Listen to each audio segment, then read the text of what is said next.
سرور عالم کا میلاد مناتے ہیں۔ سب سے پہلے اس میں ایک بات سمجھ لیجئے کہ ہم سب کے ایمان کی جان کیا ہے۔ What is the essence of over ایمان، پلر آف اوور ایمان۔ ایمان کمپلیٹ کب جا کر ہوتا ہے؟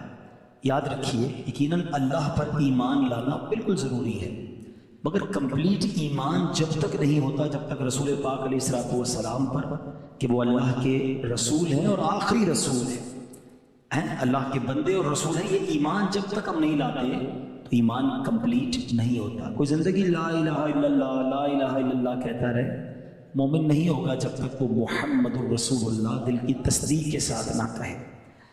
اللہ کی سرتاب قدم شان ہے، یہ بھی اعلیٰ حضرت فرماتے ہیں، اللہ کی سرتاب قدم شان ہے، یہ انسان نہیں انسان، وہ انسان ہے یہ قرآن تو ایمان بتاتا ہے انہیں، ایمان یہ کہتا ہے میری جان ہے۔ آپ ایمان کی بھی جان ہیں۔ اچھا، اب ایک تو ایمان لانا ہے، اور اب اگر کامل مومن بننا ہے تو پیارے آقا علیہ الصلوۃ والسلام سے محبت کرنی ہے، اور کتنی کرنی ہے وہ بھی نبی پاک نے بیان فرما دی۔ آقا فرماتے ہیں لا یؤمن احدکم حتی اکون احب الیہ من والدہ وولدہ والناس اجمعین۔ آقا فرماتے ہیں تم میں سے کوئی اس وقت تک کامل مومن نہیں ہو سکتا جب تک میں اس کے نزدیک، اس کے والد، اس کی اولاد، بلکہ تمام لوگوں سے زیادہ محبوب نہ ہو جاؤں، اپنی جان سے بھی زیادہ۔ ایک بار حضرت عمر فاروق رضی اللہ تعالیٰ کہ حضور میری جان کے علاوہ آپ تمام چیزوں سے زیادہ مجھے پیارے ہیں۔ آقا نے فرمایا عمر تمہارا ایمان کامل نہیں ہے۔ تھوڑی دیر بعد حضرت عمر فاروق کہتے حضور اب میری جان سے بھی زیادہ پیارے ہیں۔ آقا فرماتے عمر اب ایمان کامل ہو گیا ہے۔ یہ حدیث کا خلاصہ ہے، بات سمجھانا یہ ہے کہ محبت تو سب کو ہے، مگر لیول آف محبت جو ریکوائرڈ ہے نا، ٹاپ آف دا لسٹ، سب سے زیادہ، اپنے آپ سے بھی زیادہ اگر کسی سے پیار کرنا ہے تو جناب رسول اللہ صلی اللہ علیہ وسلم سے کرنا ہے۔ جمعے کے خطبے میں ہم سب ایک اعلان سنتے ہیں، الا لا ایمان لمن لا محبت لا، سنا ہے؟ مانا پتہ ہے؟ اچھا، یہ بھی بڑا مسئلہ ہے، ہر جمعے خطبہ سنتے ہیں، بچپن سے سنتے آ رہے ہیں، سر جھکا کے سن رہے ہوتے ہیں، پتہ ہی نہیں امام صاحب کیا کہہ رہے ہیں، تقریباً آدھا خطبہ تو یاد بھی ہو گیا ہوگا آپ کو، لیکن مانا نہیں پتہ، نہ پوچھنا ہے، اتنی دیر میں تو حساب ہو جاتا ہوگا تھوڑا سا دکان کا۔ اللہ کے بندوں، کبھی تم امام صاحب کو کہو مجھے اس کا ترجمہ دے دے، میں یاد کر لوں تاکہ آپ ہر جمعے بیان کریں تو میں سنوں تو اسی کیا کہہ رہے ہیں، بس سر جھکا کے سن رہے ہوتے ہیں۔ اب سنو یہ کیا ہے، 3 بار کہتے ہیں امام صاحب، الا لا ایمان لمن لا محبت لا، الا لا ایمان لمن لا محبت لا۔ مانا کیا ہے اس کا؟ اس کا مانا یہ سن لو، اس کا ایمان نہیں جس کے دل میں نبی پاک سے محبت نہیں۔ کمپلیشن آف ایمان کب ہوتی ہے؟ سرکار دو عالم علیہ الصلوۃ والسلام سے سچی محبت ہو جائے، سب سے زیادہ پیار آقا سے ہو جائے۔ اچھا، ایک بڑا لاجیکل ایک کوسچن ہے کہ یار محبت ہوتی نہیں ہے، محبت کوئی کر نہیں سکتا، محبت تو ہو جاتی ہے۔ کوئی کسی کو کہے اس سے فلاں سے محبت کرو، بعض اوقات بھائی زندگی بھر ساتھ رہتے ہیں مگر محبت نہیں ہوتی۔ محبت تو خود ہی ہوتی ہے، بندے کے اندر کوالٹی ہوتی ہے جس سے محبت ہوتی ہے، زبردستی کسی سے پیار نہیں ہو سکتا، ٹھیک ہے نا؟ آپ کہیں یار دونوں آپ آج سے ایک دوسرے سے محبت کرنے لگ جاؤ، بھائی ایسے کیسے ہوگا؟ میرا دل اس کی طرف راغب ہوگا تو میں پیار کر لوں گا، تو میں محبت کر لوں گا۔ اٹس ناٹ میرے اختیار میں نہیں ہے کہ میں آپ کے کہنے پر کسی سے پیار کر لوں۔ تو ہو سکتا ہے کسی کے ذہن میں سوال آئے کہ جناب یہ کیسا حکم ہے کہ نبی پاک سے محبت کرو اور محبت بھی سب سے زیادہ کرو؟ تو محبت تو خود سے ہی ہوتی ہے، محبت ڈیلیبریٹلی نہیں کی جا سکتی، انڈیلیبریٹلی ہو جاتی ہے، بغیر دانستہ ہو جاتی ہے۔ تو اب تو یہ کوسچن کریٹ ہو گیا، تو چلو آج ایک اور پیرائے میں سمجھتے ہیں کہ کسی انسان سے محبت ہوتی کیوں ہے۔ What is the reason to be in love any body نہ کوئی وجہ ہوتی ہے نا۔ تو علماء نے اس کے 3 ریزن بیان کیے، اور لاجیکلی ریزنز ہیں کہ یا تو وہ بندہ بڑا حسین ہوتا ہے، انسان قدرتی طور پر حسین لوگوں کی طرف مائل ہو جاتا ہے، یا تو وہ حسین ہوتا ہے، اچھا حسین نہیں ہے، نارمل سا چہرہ ہے مگر ہے بڑا باکمال، اسپیشل، عام لوگوں سے ہٹ کر ہے۔ ابھی جو نارملی فٹ بالر، تو کرکٹر اور پتہ نہیں اسپورٹس مین یا گلوکار اور عجیب عجیب لوگ ہوتے ہیں، ان کا چہرہ شاید خوبصورت نہیں ہوتا بعض اوقات، لیکن ان کا کمال، ان کی اسپیشلٹی ایسی ہوتی ہے کہ کروڑوں لاکھوں لوگ ان کے دیوانے ہو جاتے ہیں۔ تو دوسرا ریزن پتہ کیا چلا کہ ایک تو حسین سے پیار ہو جاتا ہے یا ایک باکمال سے ہو جاتا ہے۔ اچھا، تیسری ایک اور کیٹیگری بھی ہے کہ باکمال بھی نہیں ہوتا، حسین بھی نہیں ہوتا، لیکن اس کے احسان بڑے ہوتے ہیں، وہ کیئرنگ بہت ہوتا ہے، وہ خیال بڑا رکھتا ہے۔ بندہ کہتا ہے نہیں یار یہی میرا سب کچھ ہے یار، جب موقع آتا ہے یہی کھڑا ہوتا ہے، پیار ہو گیا، اس سے دل لگ گیا۔ It means there are 3 reason. یاد رکھیے گا کہ 3 وجوہات میں سے کوئی بھی ایک وجہ ہو تو انسان کا دل جو ہے اٹریکٹ ہو جاتا ہے اور وہ اس کی محبت میں گرفتار ہو جاتا ہے. اچھا مجھے اور آپ کو یہ کہا گیا کہ محبت بھی کرنی ہے اور اتنی کرنی ہے کہ سب سے زیادہ کرنی ہے. اور میں انسان ہوں, میرا دل تو ان 3 چیزوں کی طرف کھنچتا ہے.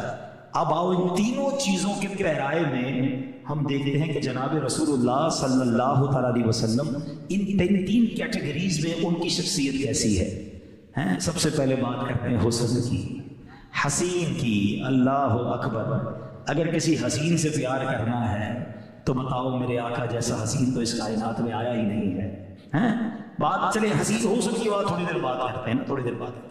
پہلے تو یہ کہتے ہیں کہ چلے دنیا میں جتنے حسین ہیں, آپ کسی بھی حسین سے انسپائر ہوتے ہیں, ایڈمائر ہوتے ہیں, سب سے زیادہ انسان دیکھیں میں اور آپ خوشبو لگاتے ہیں. کیوں لگاتے ہیں؟ میرے پسینے میں, آپ کے پسینے میں ایک اسمیل ہے. ہم چاہتے ہیں یار یہ پسینہ جو ہے نا کسی کو تکلیف نہ دے, یا تو مجھے نہ دے کسی کو نہ دے.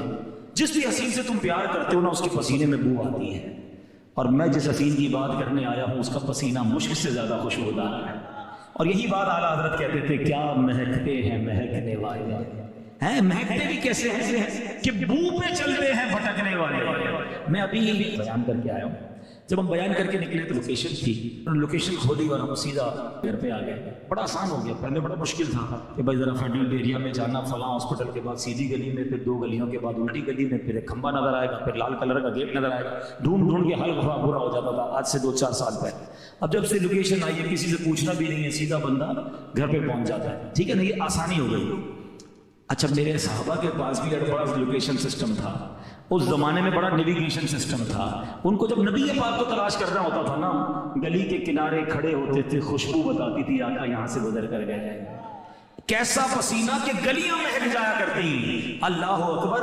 1400 سال پہلے تو مہکی تھی, ارے آج بھی کسی کو مدینے لے جاؤ, عاشق رسول ہو, اس کی آنکھوں پہ پٹی باندھ دو, وہ ہوا سونگ کر بتا دے گا یہ فضائیں اور ہیں, یہ ہوائیں اور ہیں, یہ خوشبو بتاتی ہے کہ کوئی گزر کر گیا ہے. شاعر کہتے ہیں نا, عرصہ ہوا طیبہ کی گلیوں سے وہ گزرے ہیں,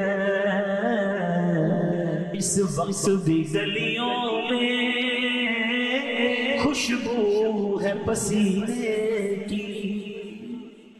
ہے کوئی ایسا حسین جس کا پسینہ ایسا ہو؟